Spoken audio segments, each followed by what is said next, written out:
He all pumped up and excited. He like, man, y'all, we finna get it in. It's finna go down. I'm like, hey, hold on. First off, ain't you supposed to be on break? Shouldn't you go take a nap in your car or the locker room or some shit? Why the hell are you so hyper?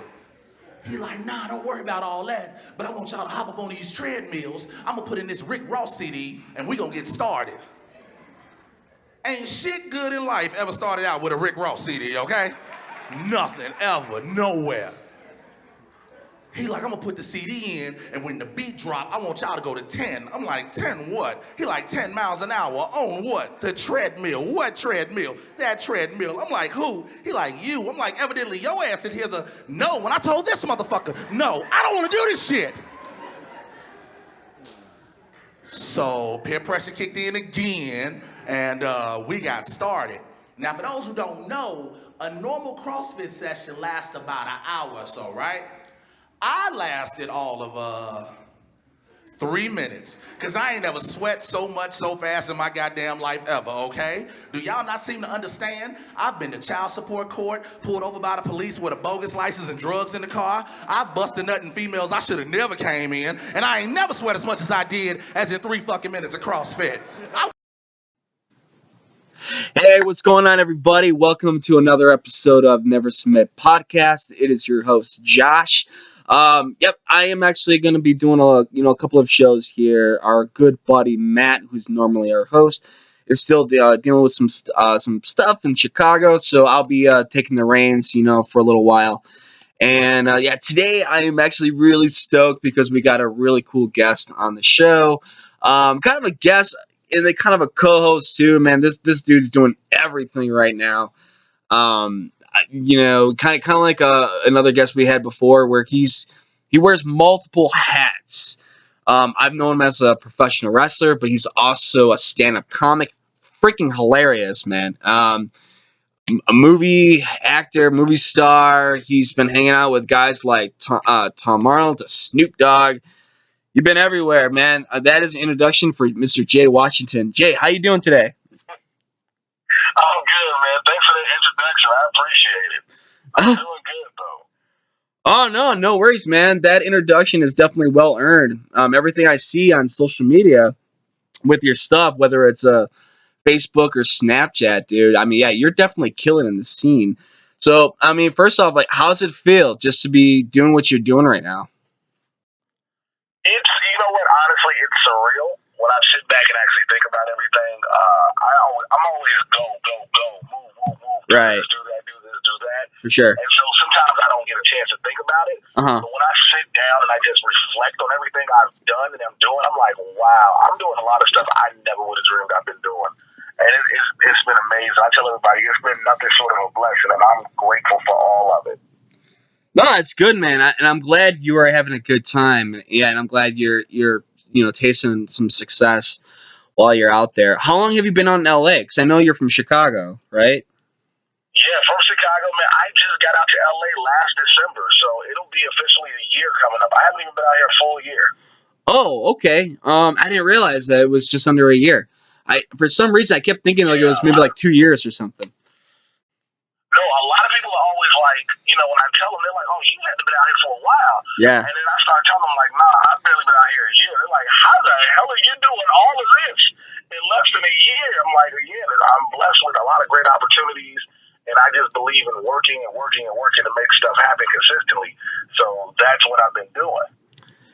No, man, that's really cool. So yeah, you've been let's kind of go back in time a little bit. Now I met you years ago in the wrestling scene and stuff like that, and then when I kind of broke apart from wrestling, then I moved to LA. Then you kind of started to transition into stand up with wrestling. So let's first start with wrestling a little bit. Were you always a fan of wrestling, and then like what got you into that? When you were living in Chicago. So I'm one of those people who love wrestling since he was a kid. Me and one of my best friends in life, Atlas Horn, we used to always wrestle in our front yards. Mm-hmm. We'd be out in public, in the lawn, just wrestling, doing moves and stuff. And as I got older, Atlas had joined Windy City Pro Wrestling, and he tried to get me to join at the time, but I didn't have all that money that they needed to join the school and everything. Absolutely. So at one point he had left and he went to another company and he told me about it. It was way cheaper. So I was like, all right, cool. I think I'll give it a shot. And my very first practice I ever had in IUWA, I got beat for 7.5 minutes straight by one Willis Bomb Richardson. Who knew that beating would turn into becoming one of my best friends in life? Nice. So that started, man, and then it was a great ride with wrestling because I got to travel all over. I got to work with some people I never thought I would ever work with. I got to hang in locker rooms and make some lifelong friends, which I still have to this day. Yeah. Yourself and you included. You know, people I know to this day, and then guys I'm watching and seeing now on TV who are WWE superstars, TNA superstars. It's amazing. Yeah, it's really incredible. It's actually really exciting to see people kind of like blossom, you know, from the indie scene. Yeah. And then now they're on TV in some fashion, whether it's NXT, it's WWE, or you know, TNA. You know, wherever you go, even Ring of Honor. Ring of Honor is huge. You know, so it's like absolutely, even Ring of Honor. Yeah, absolutely. Yeah, so I mean, if you make it to one of those dances, I mean that's awesome. Yeah, it's really cool to see people blossom like that and grow. Who did you like as a kid? Who was your guy? As a kid, I was always an Undertaker fan. I'll never forget. I was in grammar school. This is the most cheapest and funniest thing I ever did. I took a mayonnaise jar, ripped off the lid, painted the whole jar yellow, put some dirt in it, called it an urn, and for Halloween, put a black shirt on, some black pants, and I was the Undertaker for Halloween. Nice, dude. Nice. Taker was my guy. That's really creative. I never thought of doing it with a mayonnaise jar. So that's pretty cool, man. That's right there. That's a lot of creativity. I never would have thought of that. What's your favorite Taker match? My favorite Taker match, my funniest Taker match I've ever seen was the Brothers of Destruction versus Chronic. When I watched them yell out loud as hell, shit, I don't know, because during the match they kept messing it up. Yeah. One of my favorite Taker matches has to be, it's a tie. It's between Taker and Brett and Taker Michaels 2. Ooh, Taker Michaels 2. That's a good one. The first one I really like a lot. Because they stepped it right. The first one was amazing because we never thought we'd see what we would see. But then the second one, they stepped it up through the roof. Right. I was always a big fan of, when you mentioned Taker and Shawn, I'm actually a big fan of the Rumble right before that first match for that era. Oh, man. I mean, they had something which I heard in another podcast. I think it was Edge and Jericho talking about this on their show, where they knew how to talk to each other in the ring. There was a communication, right, in the ring. These guys are like the master of that language. That's how they're able to get that you know, chemistry and that kind of storytelling in the squared circle. So I always like the Rumble part of it. Especially during a Royal Rumble. Yeah. It was so suspenseful. It was too much. Yeah, but those were really good matches. You mentioned Brett. Which matches you like with Brett and Taker? Because they had a couple of them. You know what? When the feud first started after the steel cage match, I forgot who Brett was in the cage against, and Taker closed the door on him, and I was like, let's see where they go with this. And they had several matches. I can't really pinpoint which one directly, but I always liked it because even though the character, the Undertaker, he could work. Yeah. And Brett being so technical, it was beautiful to watch those two styles come together. Yeah, absolutely. Especially Taker could work with anybody too. And it's kind of funny you mentioned. Yeah. And it's funny you mentioned the Chronic match between Taker and Kane and those guys, especially the whole WCW invasion thing was just a shit show in itself. But it was like Taker had such patience for guys. If you fucked up, there would be some guys that probably would just kill you, you know, and just like those stiff ears. He tried to get, if you watch that match again, he gave them chances to try to redeem themselves. And he even looked at Kane at the point where it's like, I don't know what the fuck these guys are doing. Right. And when they just kept messing up, and he was like, shit. I was like, well, it ain't got real for him. Yeah. I think a little bit of fairness or chronic, but by all means, this is just a teaspoon of fairness. They might have been really nervous because there was so much hype on this WCW thing going to WWE, the whole merger, buyout, all that type of stuff. So there could have been a little bit of nerves because I remember in the past before they even went to WCW when they were like Crush and Adam Bomb, and they had some really good matches, So it's like it wasn't like brand new guys were straight out of camp, going into a pay-per-view or whatnot. And that was the thing I was wondering. That was the thing for me. Like, these are guys that have been in the company before. What are you nervous about? You've been here before. Right. This isn't your first pay-per-view. This isn't your first rodeo with them. Yeah, exactly. And especially Crush and Adam Bomb had Face Taker, during the New Generation era. So they So I mean, they were familiar with each other. So I think it could have been maybe a little bit of politics, maybe a little bit of throwing some shit in their heads. Hey, this is huge. This is a big opportunity. Blah blah blah. Because I even remember in the Indies, you would hear that crap. And it's just like, oh my god, I can tell you how many times we had that battle of the belts when I was working for WC Pro Wrestling, man. Yeah. God, man, just crazy. So you were doing the wrestling stuff like that, and as I mentioned before, you shifted to stand up. Now, were you doing both at the same time, especially when I knew you?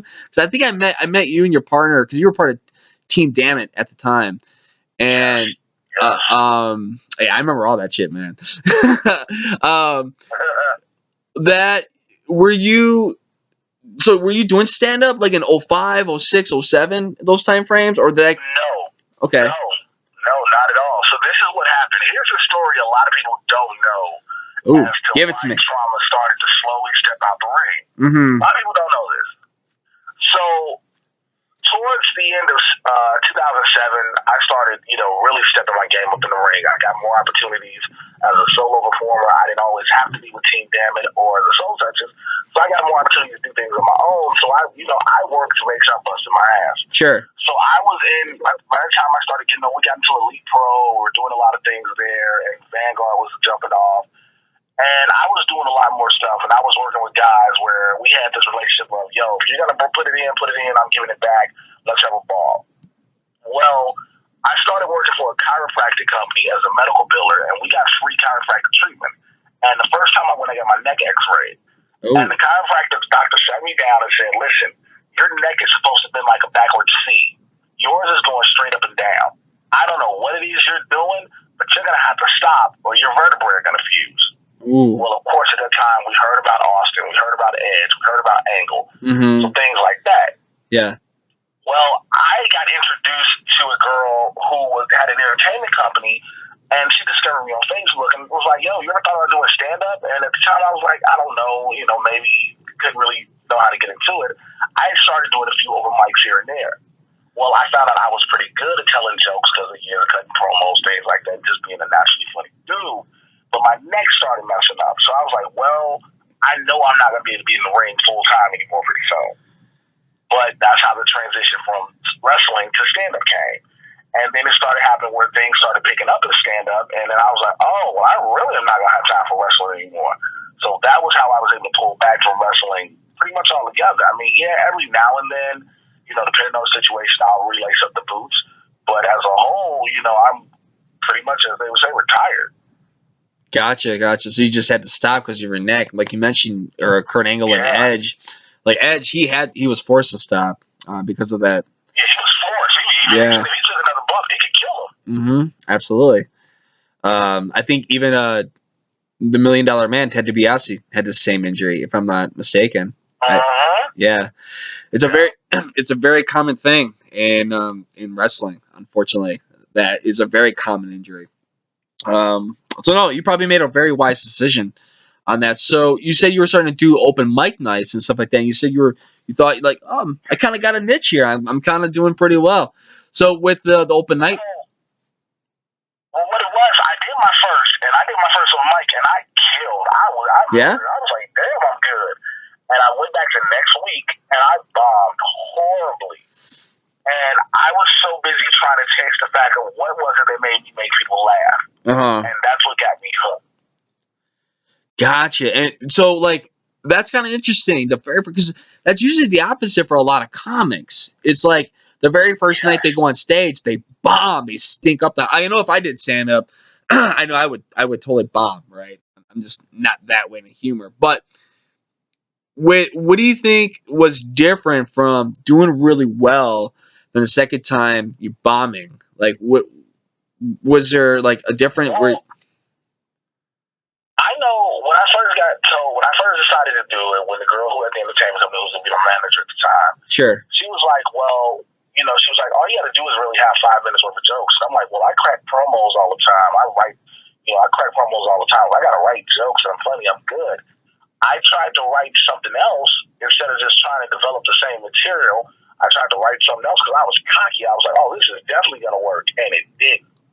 So I was still trying to figure out the formula of why it worked the first time and not any time since, because I bombed consistently for a while, after that. And I was just trying to chase it. And it was the I need to prove that I'm funny because I know I can do it. I can be funny. I can make people laugh. I did it. I had Chicago veterans in comedy tell me I was funny. I was like, yo, I can do this. So that was for me. That was my story in a sense. I know, yeah, like, definitely people are different. Like they bombed their first time and they want to do it again. I was like, oh, I'm good. I got cocky too quick. yeah, okay. Gosh, you got a little bit of chip on your shoulder from the first go around. Do you think Oh, that? absolutely, Yeah. So absolutely, man. so then after that second go around, okay, so you did the second show, you bombed, like you said, and then you start to like take it a little more serious, and you start to study it, see like, okay, what creates a laugh and Yeah. this and this. Absolutely. I started studying it more.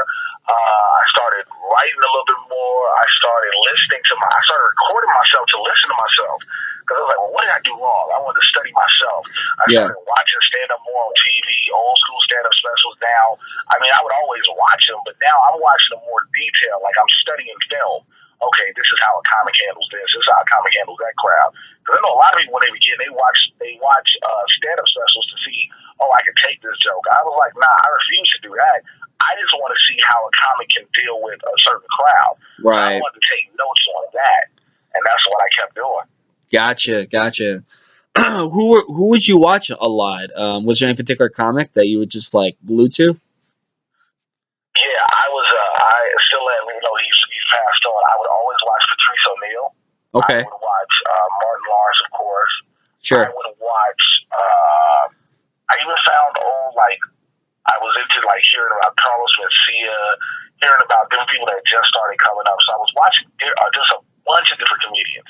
Comedians I didn't even know who they were. I would just see them on TV, and I'm like, oh, I like this person. Sure. I don't know their name, but I like them. Gotcha. And it's funny because a lot of the comics that I watched when I was coming up, or even when I was little, a lot of them I watched. I now am friends with a lot of them, and that's really weird to me still to this day. How does that feel? It's a good feeling that a lot of them accept you as peers and just cool with a cool person, but it's still to me it's like that little kid moment. It's like I met my hero per se, and now I'm cool with my hero. Yeah, you mentioned that part of me. Gotcha. Yeah, you mentioned Martin Lawrence. Did you get a chance to meet Martin Lawrence? I know you met a lot of celebrities so far. I met Martin one time at the Comedy Store, but he was swarmed by a bunch of other people. Sure. And so I spoke briefly. I'm not that dude that if I see somebody, I'm trying to hawk over to talk to him, get an autograph and things like that. It's like if you're swarmed, I'll let you be. I'll catch you later eventually. That's always my thought process. Gotcha. Yeah, and if it's meant to be, it's meant to be. You'll eventually see him, which I'm sure you will. I'm sure you will. Did you meet any other comics that you used to watch or study? Ron White. Okay. How was that introduction? Ron White was so cool. Jeff Ross is super cool. I see Jeff almost every week out here, and we talk every night. We talk every week. No kidding. Yeah, who was, let me see, who else? So much of it comes to the comedy store I meet all the time. Adam Sandler I met. The best one for me was when I was working on Chirac. I met Dave Chappelle, and that was one of the top ones, and Tommy Davidson as well. I had worked with them and got cool with them and connected with them, and it was like, yo, I used to watch you as a kid, Now I'm working alongside of you. Yeah. You know, so that was like the ultimate feeling. Dave Chappelle and Adam Sandler. I'm just getting goosebumps just hearing you talk, man. I mean, these are like stars. That's pretty cool, man. Dude, it was so surreal with Dave Chappelle because it was like I said, when I did Chirac, first of all for me was I was doing a major motion picture. I was doing a Spike Lee joint. Mm-hmm. I'm already working alongside Wesley Snipes as his right hand man, Yeah. which I'm a fan of. Sure. I've been a fan of for years, decades. Then you add a comedic legend, a dude I've idolized in the game that also gets introduced to that. And then after we film our scene, we're talking for like a half hour, an hour, and he says, well, take my number down, man. I'm going to take yours. And to have that, I was like, I don't know how to be. I was just in amazement, bro. And it was just like, it was surreal. I met Adam Sandler because somebody asked me to help. You know, he was filming this new movie, Sandy Wexler, and it was like, yo, we need some like people to do a little background stuff for some wrestlers. And we know you're a real wrestler. Would you mind coming down? We know you're union and all this. I was like, yo, I don't mind. I ain't doing nothing else, whatever. So I'll go. And end up talking to him, and I talked to him about a half an hour. He was like, oh, you're a comedian? Yeah. We were talking about that. Talked to Nick Swartzen. I was like, I just don't be believing I'm talking to some of these people sometimes. It's an amazing feeling, bro. It's an amazing feeling. That is, man. I mean, what was it like just sitting with Adam Sandler? You say you talked to him for like what, 30 minutes? What was that feeling? We talked for like 30 minutes. We talked. You know, I was like, I told him, I said, I love what you do. I said, I'm a fan. I'm also a comedian. He was like, oh, you comic? How long you been doing it? So I've been doing it about 8-9 years. Oh, okay. You from here? I was like, no, I'm from Chicago. I love Chicago. Like, yeah, we work out real hard. He was like, oh, so how do you like it out here? We were talking about being out here to transition things on the road, the way comedy is, the way things have changed and everything. It was just soaking up a lot of knowledge just being around him. Like, a lot of people try to give him static for some of the movies he made, but you can't deny his business acumen. That man's a business genius. Again, he's all his friends he's put on. He's giving them jobs consistently. He has a steady gig, a steady running contract with Netflix for films. Like, this dude is knowing what he's doing. Yeah. No, absolutely. And yeah, Adam Sandler is definitely a really smart guy. He definitely knows what he's doing. And he's made a lot of money doing it too. That's very cool, man. And you said you got was that Samuel Jackson's number? You guys exchanged numbers? I got Dave Chappelle's number. Oh, Dave Chappelle. Okay. That's Samuel Jackson is in the movie too, and I got a chance to meet him, which was again surreal.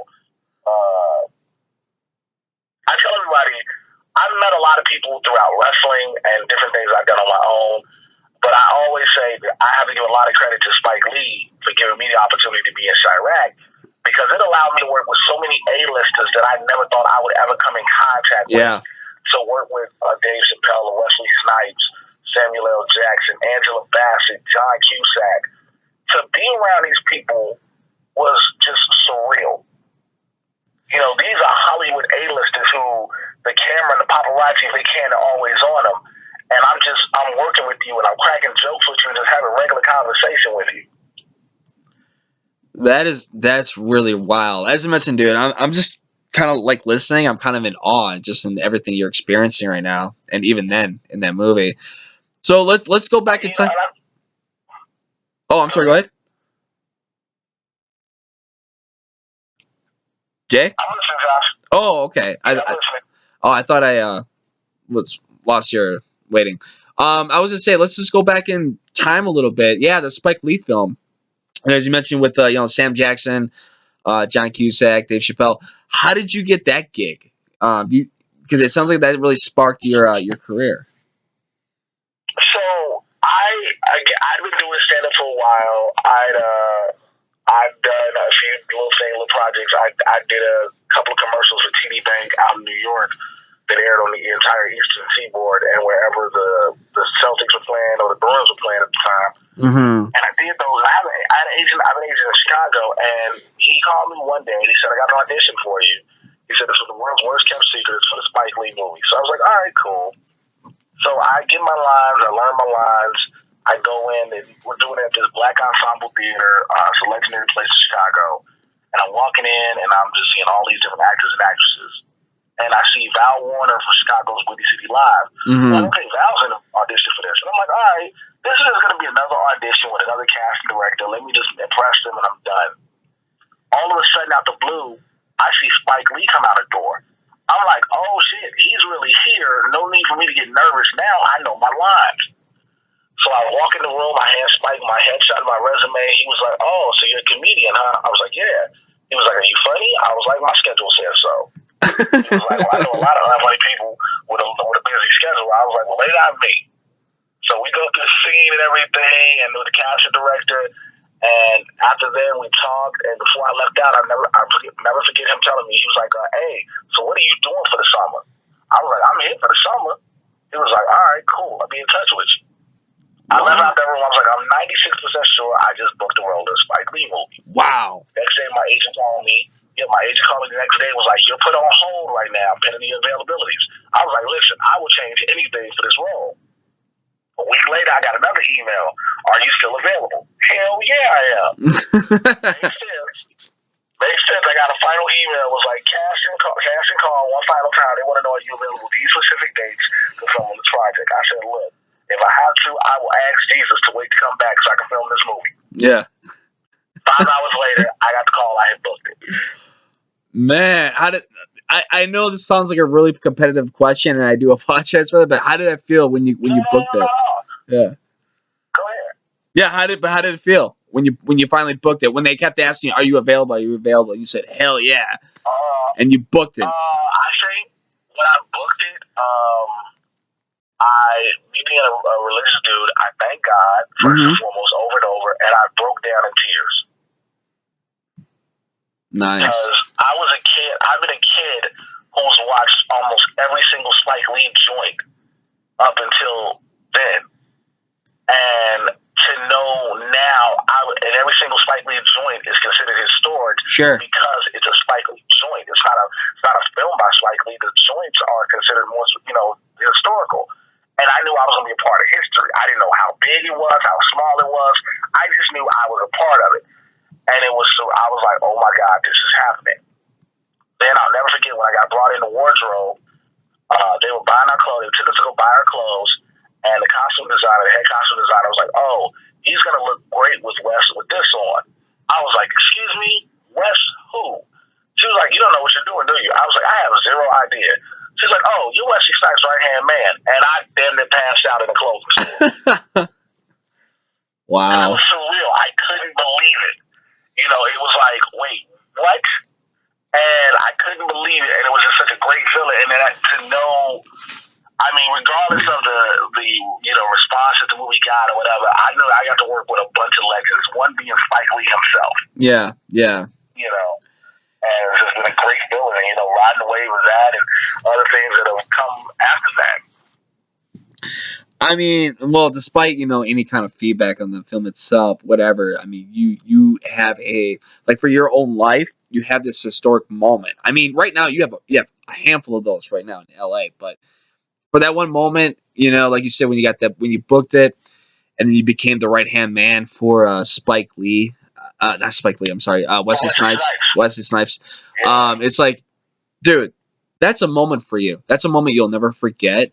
That's a moment that you're gonna cherish forever. And like you said, you thanked God. You broke down in tears. So no, man, that's kudos to you, dude. That's awesome. I love hearing stuff like that. Thank you, man. Thank you. No, of course. And then you mentioned, you obviously seen a lot of Spike Lee joints, films, and whatnot. What's your favorite Spike Lee film? Honestly, a lot of people have School Days is one of my favorites. Okay. I love School Days. For those who don't know, it's a story about it's basically about a black college, a fictional black college, Mission College, but it goes through almost. And I never got a chance to go to a black college or whatever, but it was just a story and the musical acts and even the acting, having a Lawrence Fishburne, Samuel L. Jackson, Tisha Campbell, Giancarlo Esposito, Spike Lee himself, and all them people in it. It was like I was always enthralled by it. Every time that movie would come on, I'd make sure I watched it. Right. It's one of my favorites to this day. Right on, man. So, like, you got to work with a big star like Spike Lee, like you said. Are there any other directors you're kind of scouting out that you get to hope to work with, or you kind of just go with the flow? Actually, I go with the flow. I'll be very honest. I go with the flow. I would love to work with Josh Whedon if I Okay, ever could. sure. I would love to work with anybody that's associated with Marvel and DC. I'm just gonna be real. I'd love to work with them. I would love to work with Zack Snyder, call this guy.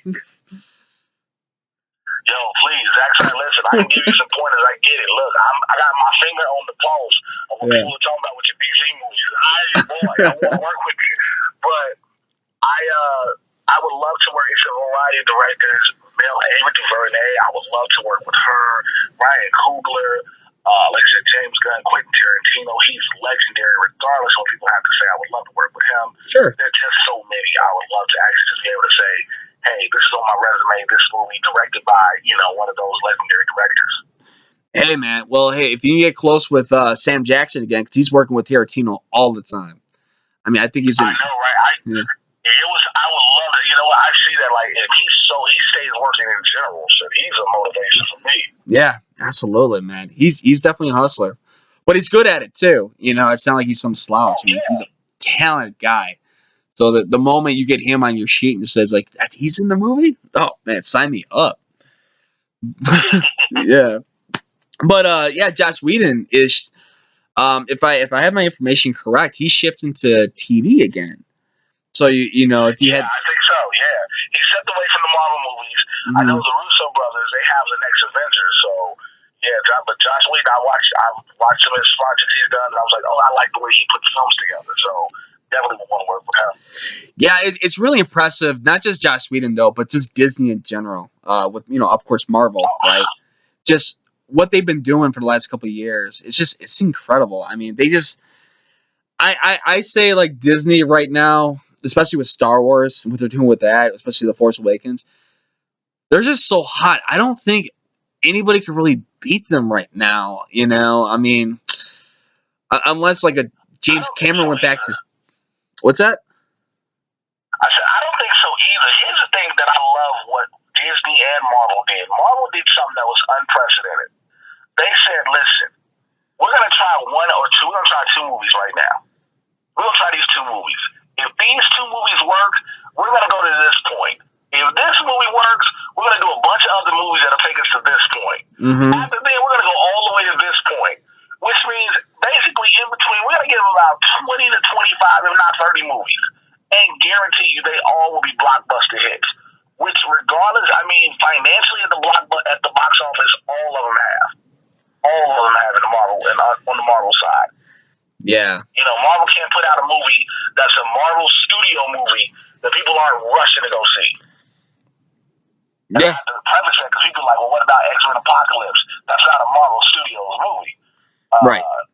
That's Sony, right? Sony and Fox. The Avengers line, the Captain America, all that. People are running to see them, and it's genius. Mm-hmm. And it's kind of remarkable too, especially like and I'm still a fan of Bryan Singer, who's done the majority of the X-Men films, but this last one unfortunately wasn't as good as say Days of Future Past or X-Men United. And then of course I don't know how you felt about Dawn of Justice. I thought that in ways that was horrible. Yeah, I thought that could have been way better. So it's remarkable how like you have these other films who you can kind of say like are competitors, and they're just not quite stepping up to the plate to what Marvel's doing, and it's just like you have all this material, you have all this access, all this talent. You got so much. I think what it is with Marvel, the Marvel Studios films, Marvel is a part of it. So Marvel is like, this is what's going to go on. Now, the X-Men movies aren't Marvel films. They just are Marvel properties. Right. So you got Fox input in hands and things like that. The problem with X-Men Apocalypse was horrible casting. I'll be honest. Oscar Isaac is a great actor, but he should not have been Apocalypse. Alexandria Ship the Storm was pointless. Having the guy who played Angel was pointless. Yeah. You had Olivia Munn and Psylocke just so you could say we got Olivia Munn. It was certain things they did with that was pointless. When you go to Batman versus Batman v Superman: Dawn of Justice, Zack Snyder is so he has the source material there, but Zack Snyder, he has an ego to the point like, no, I can put a spin on this and make it better, and in the process, you kill it. But I will say, as a person, I thought I wasn't going to be a fan. I was a fan of Ben Affleck's Batman. Yeah. I was a fan. Speaking of that, I was a big supporter of Ben Affleck the moment it was announced. Because I look at it what he did with The Town. I looked at what he did with not just Gone Girl, Argo, right? If you give Ben Affleck material and if he really takes it serious, it will come out really well. It'll come out really good. And the thing is like, and that's how I looked at it. And I also looked at it with Michael Keaton and Batman. When Michael Keaton was first announced as Batman, before that movie was released, like a year before, all over the tabloids, he was getting eaten alive by everybody. Oh, it's a terrible choice. He's a comedian. It's going to be awful. Blah, blah, this, blah, blah, that. And he knocked it out of the park. He was probably the perfect Batman before, what we have today. And so it's the same thing. So I was a big Ben Affleck. He set the standard for what we wanted as not only a good Batman, but a good Bruce Wayne. Yeah. He was the full package. Absolutely. He was a full package. And that's what had been the problem for years until Ben Affleck, to be honest. Because Val Kilmer was like, whatever. Mm-hmm. George Clooney, we really don't even want to acknowledge that Batman anymore. Christian Bale was a good Bruce Wayne or a horrible Batman. And then you get Ben Affleck, and you find out, oh, this is the Batman they're doing, and it works. It just all the way works. It's funny you mentioned Val Kilmer, because I sometimes think like Val Kilmer could have been a really good Batman and Bruce Wayne, just because he was kind of the pretty boy. He had the voice, he had the chops. I think it was just the direction that Warner Bros. Was going with the whole franchise in general. And it shifted away from what Burton was doing. You know what I mean? That's probably why he probably gets a bad rap sometimes on that. But that makes sense. But that's just my opinion. I mean, but Clooney and Batman and Robin, yeah, I mean, it's a kids movie. That's how I look at it. It's for toddlers. It's for toddlers. If you got kids like little ones or whatnot, have them watch that. It's perfect for them. They'll love it. Yeah, they will. They'll love the bat nipples and all that, the bat skates and all that crap. Us adults, nah, we'll watch something else. So that being okay, so then you get the Spike Lee gig, and then you shifted off to La La Land, man. Now you're soaking up the sun. You're keeping busy. So a while ago, you've been booking gigs, not just stand up, but actual gigs. And you had a selfie. You even had correct me if I'm wrong, but you even had a video live chat with Tom Arnold on set. So you were kind of getting chummy with him too. What was that like? And then what's that project about? Okay, so first of all, I gotta give a big shout out to Matthew Aaron back in Chicago. He offered me a role in his project Landline that he wrote. Okay. He said I got him. He said I was working. I remember he told me after Chirac, he's like, I'm working on something, and if you want it, there's a role in this for you. And I was like, cool, let me see it, blah blah blah blah. Sure. And all of a sudden he gave it to me. I was like, I'm in. So he was like, okay, we're gonna film it in Chicago, so we'll fly you back, blah blah blah. Cool. All of a sudden, things started coming out that who was gonna be in it. So all of a sudden I hear Betsy Brand. I was like, wait, the girl from Breaking Bad? Jim O'Hare, wait, from Parks and Recreation? Louis Lombardi, wait, from The Sopranos in 24? Wait, Tom Arnold? I was like, am I part of this? He was like, dude, yes, you are. So then, a couple of weeks before I was scheduled to come out, to go back out to Chicago to film the movie, God, I'm in Variety. And so we go, I'm back in Chicago, we're getting ready to film. One of the days we filmed, Tom and I, we talked for a second. And then the next day filming, we were all in Wrigley Field. And so that day we were all just clowning all day, having fun. And then Tom realized, oh, he's a comic, so he can have fun with me. So we're clowning all day, and I think we had wrapped. And then I just got on my phone, I went on live on Facebook, and we just talked for everything. And everybody's like, how the hell is he just having a conversation with Tom Arnold? I'm like, we're filming a movie together right now, so we're just having fun. And that was so cool when him and I connected, and we actually reconnected out here. And he was like, dude, it was so good to see you again. And we always keep in contact now. So, again, I've been a fan of Tom Arnold since True Lies, Exit Wounds, Cradle to the Grave. Yeah. I was a fan of him in all his movies. And so now it's like, I've worked with him, and yeah, that was another one. Tom Arnold's great. He's great in all those movies, especially True Lies. True Lies, in a weird way, was like his breakthrough role. Like he was doing Roseanne, of course. Yeah. But then he got True Lies, and I love the line in True Lies too, where he goes, "It's like, what kind of sick bitch takes the ice cube trays out of the thing?" What kind of a sick bitch takes the ice cube trays out the refrigerator? Yeah. You know what? It sucks, but goddamn it, Harry, take it like a man. That's funny. Or like in Exit Ones too, when Seagal beats the guys in that opening scene, that first fight, and he's like, "He's a cop, man. He's a cop. He gets to do this shit all the time." I mean, they got. That's right. Boy, the cop used to do this shit all the time. We have great stories for Group. Yeah, we have great stories for Group. That guy's got such energy, man. That's really cool, man. So then, okay, so your buddy, you said his name was Aaron. He was the director. Matthew Aaron. Matthew Aaron is his name. He's the writer and director of it, and he's the reason for that. Man, he offered me a great role and a great project, and I'll be honest, dude, I never expected it to be that much fun as it was. We don't know what. I think that may be coming out next year, so we're not exactly sure. Okay. But it's really it's a big project. It's in conjunction with Major League Baseball because we got to do a lot of work in Wrigley Field, on the field with the Cubs and with Ryan Sandberg also, which was amazing. So yeah, I was so glad to do that project. Wow, man, that was so cool.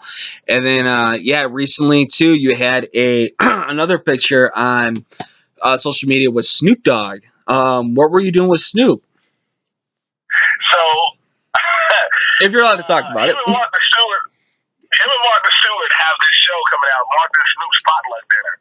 So I got to be one of Snoop's friends, and basically I got to be able to show that I was getting high with Snoop. Nice. I mean, that's pretty much it.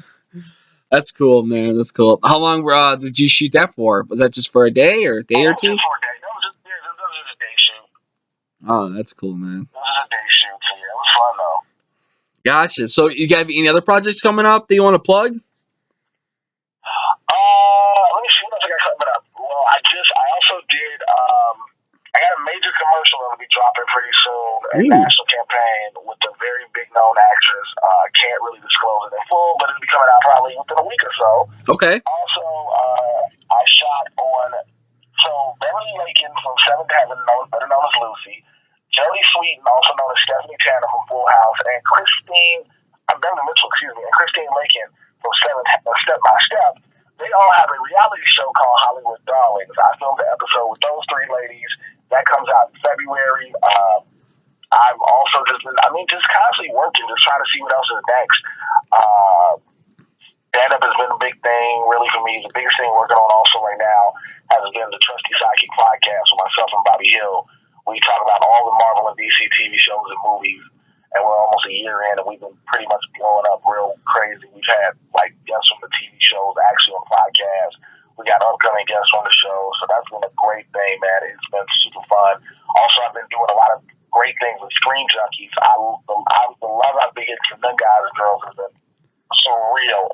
I did their big show movie fights. Right. I also did TV fights. I've done Flash and Friends, so doing all that. Yeah, I remember. That's right. You were on Movie Fights. How did you get that gig, or did you know those guys for a while? So this is one of the greatest stories that I could ever have with comedy when it comes to the Screen Junkies. I always had heard that, hey, you can do an open mic at some place and you never know who's there. You never know who's ever in the crowd. So I was doing an open mic at a slot in Sherman Oaks one Monday, and after the open mic, they normally have karaoke. Mm-hmm. There's a group of about 30 people there. They're at the side. They're getting drunk. They're loud. They're having a good time. They're celebrating somebody's birthday, and they're going to do karaoke afterwards. So all the comics go up before me. They all mad because they can't get their jokes out, or they're trying to talk shit to the group of people that's talking shit, whatever. So one of my buddies, a comic buddy, says, hey, those are the dudes and girls from Screen Junkies. I was like, oh, okay. Mm-hmm. So I go up, and I'm like, you know what? I'm not finna try to crack jokes. I'm just finna have fun with y'all. So I started going back and forth with them, having fun with them.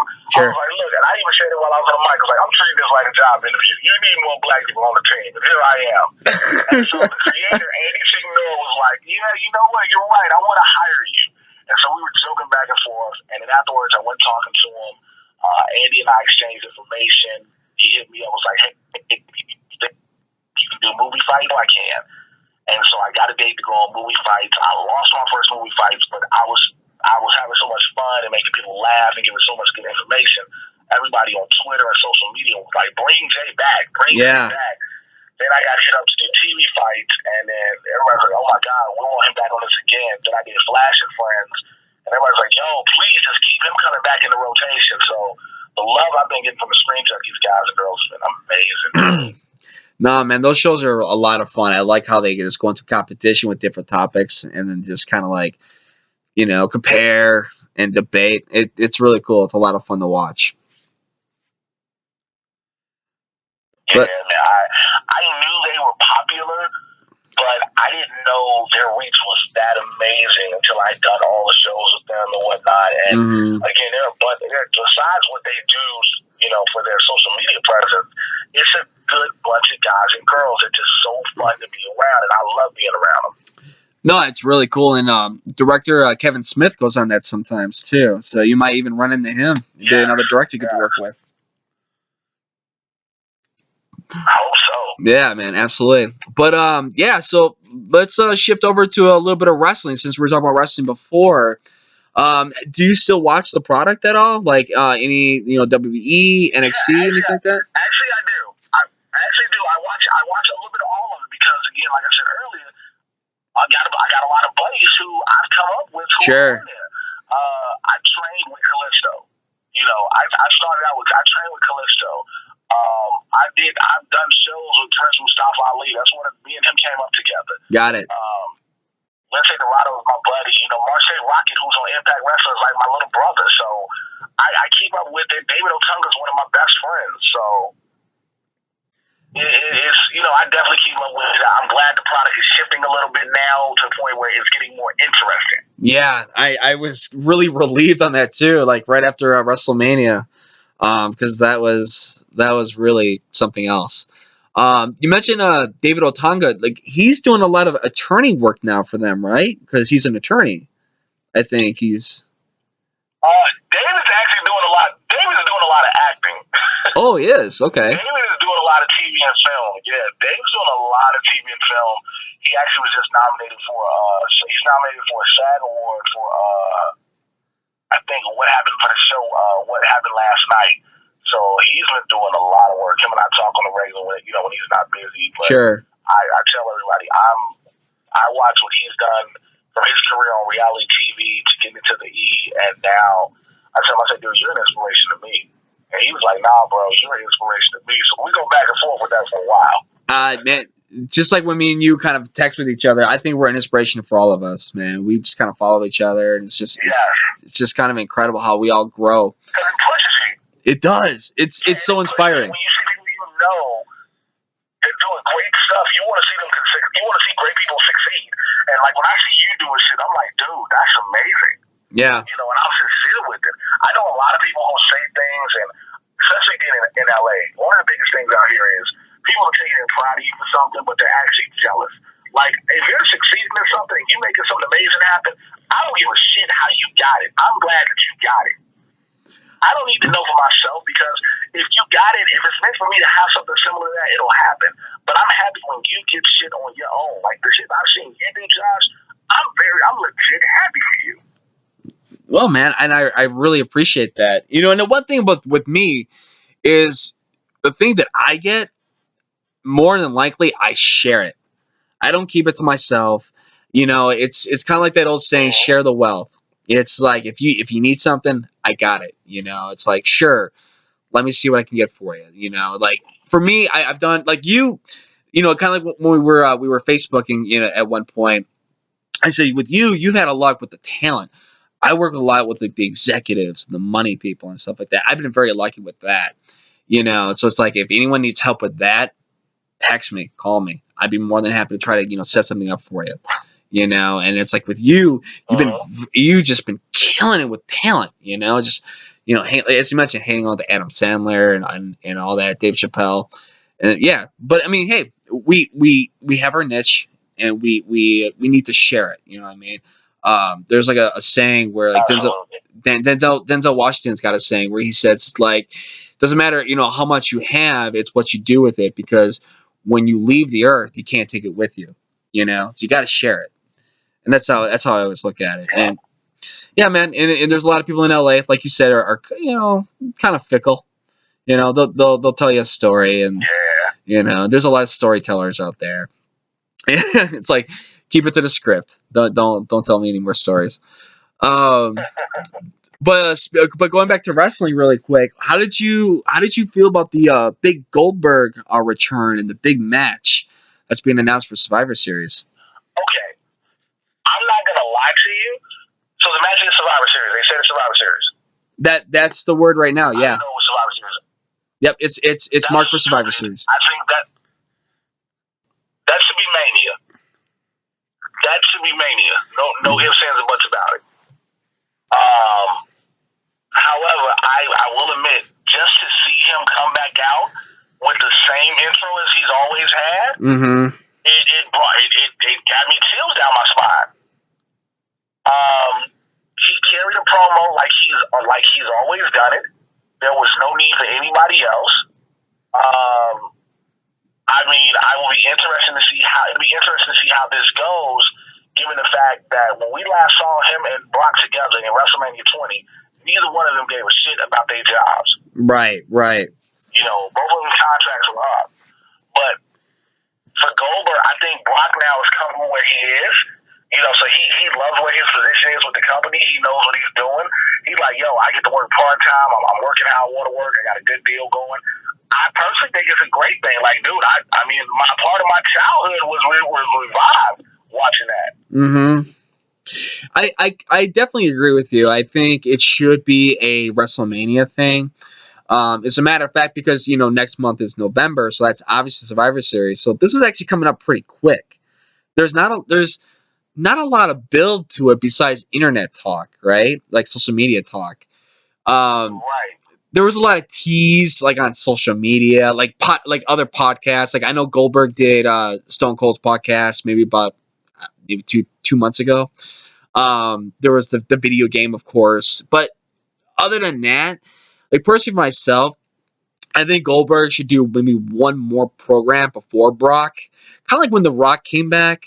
Rock, he did the program against Cena, but they were actually forced to tag at Survivor Series against The Miz and Truth, and then they kind of shifted. Before you gave everybody the actual match. Yeah, I mean, I get it. He's saying you're last, like this is the last person, but don't cash this in at Survivor Series. Yeah, let this go. This is a WrestleMania quality match. Yeah, it's definitely a WrestleMania thing. I don't know. It's actually kind of bizarre. I heard some podcast excuse me. I heard some podcast conversations on the topic where like Survivor Series probably wasn't getting the same treatment as the other major pay-per-views like Rumble, Mania, SummerSlam. The Survivor Series was kind of like getting the short end of the stick. I kind of disagree with that because I think Survivor Series is still kind of a neat pay-per-view with the elimination tags. But I don't know. I think they could tease something else. Like my honest opinion is put Goldberg with Jericho. Just put him with Jericho because all Jericho's really doing is hanging out with Owens. So it's like put him with Jericho, have them do a little card between November and December. Jericho, like I'm not trying to take anything away from Jericho because he's still one of my favorites, but he jobs, right? He's kind of a jobber now, so he'll job for Goldberg, and then Rumble comes around, tease it up again, man. Get that blood feeling, and like you said, absolutely go in the Mania and stuff like that.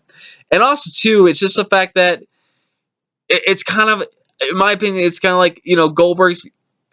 You kind of know Goldberg's gonna lose this match. I don't want to spoil too much out of there, but I don't know. That's my feeling with the Survivor Series thing. It's like You're just showing. It's like when Warrior came back in WCW. You're just coming to lose. It's kind of how I see it, I Yeah. guess. Oh yeah, he's not coming back to be a star and go over and win. No, absolutely not. Yeah, but it is exciting. It was the promo was really well done. He got really emotional. I mean, the guy broke down crying. And no surprise. I mean that's very cool. He really wanted to be there. So I really enjoyed that. I thought that was cool. Um, so besides that, and just really quick, Jay, I wanted to touch on some real quick movie trailers. Have there been any blockbuster movies you're kind of looking forward to? Like we had the Power Ranger trailer, Wonder Woman, New Guardians. Anything that you're looking forward to? Guardians, I'm definitely looking forward to. I'm definitely looking forward to Guardians. I'm looking forward to Doctor Strange. The Power Rangers, I'm gonna give it a chance because I like where they're going with it. Sure. I like the darker version. I love the darker version. So I want to see where they go with it. I like the new look of the costumes. I like the look of the Zords. So I'm like, I want to see this. I have to see this, not just from my childhood. So like, oh, you're putting a spin on something, and I want to see that. Wonder Woman, I'm skeptical because it's in that DC universe, so I'm super skeptical on it. Mm-hmm. Guardians, of course. As far as trailers, that's really it right now. Did you see the? I mean, I think it just broke today. But did you see the new Wolverine Logan trailer? Okay, yeah, I did, and that's why I didn't even mention it. Here's why. Okay. I said this on Twitter, and I'm just gonna be straightforward. For everybody going, oh shit, look at the new Logan trailer. I have to remind myself, yeah, the first two movie trailers were amazing as well, but the films were goddamn awful. Because X-Men Origins and the Wolverine were horrible. You didn't like the 2013 one? No, I hated X-Men Origins Wolverine, and I hated the Wolverine. Both of them were awful, but they both had incredible trailers. So if we're going off that, this one has an incredible trailer, but it's like, first of all, it's the old man Logan story as best as they can do, and they just want a reason to say, hey, we're rated R now, please watch this. Yeah. Because of what happened with Deadpool. I'm not sold on it yet. Right. I definitely feel you on Origins. I did enjoy the Wolverine in 2013. I really enjoyed that one. I just thought it was really creative in how they did a lot of the scenes. It just didn't sway, huh? Samurai was not the Silver Samurai. Yeah, I mean they have to movie it up a little bit. I definitely feel you there. This one, Logan, maybe I liked it. I'll be honest, I'm not too familiar with the older Logan comics. I only knew the X-Men and then some of the solo Wolverine stuff, right? But so the older Logan stuff I'm not too familiar with, but when I watched it, and I don't know if you saw my tweet on Facebook and Twitter, but I said it was like the Rocky Balboa of Wolverine. Because especially it's called Logan. Yeah, and pretty it's much. Yeah. He's older, and the hair is different. He got a haircut, the beard, and you got the Johnny Cash song in the background. It's definitely different. I'll say that much. But it looked all right. We'll have to see. I mean, like I said, I'm not sold on it just because the track record for me hasn't been a good one. Yeah. So Yeah. going into this third one, it's like I can't go in with a clean slate because his track record is bad. Right. Well, I mean, the one thing you can definitely do, and I haven't done this, definitely maybe look up the director, who's behind the camera on this, and then check their track record. Yeah. Could be a pretty good one, or it could be a real salty one too. But as you mentioned, just like with Power Rangers, time will tell, and then once it comes out, then you'll be the final judge. And then, absolutely. Could be something great and creative, or it could be a Chris Nolan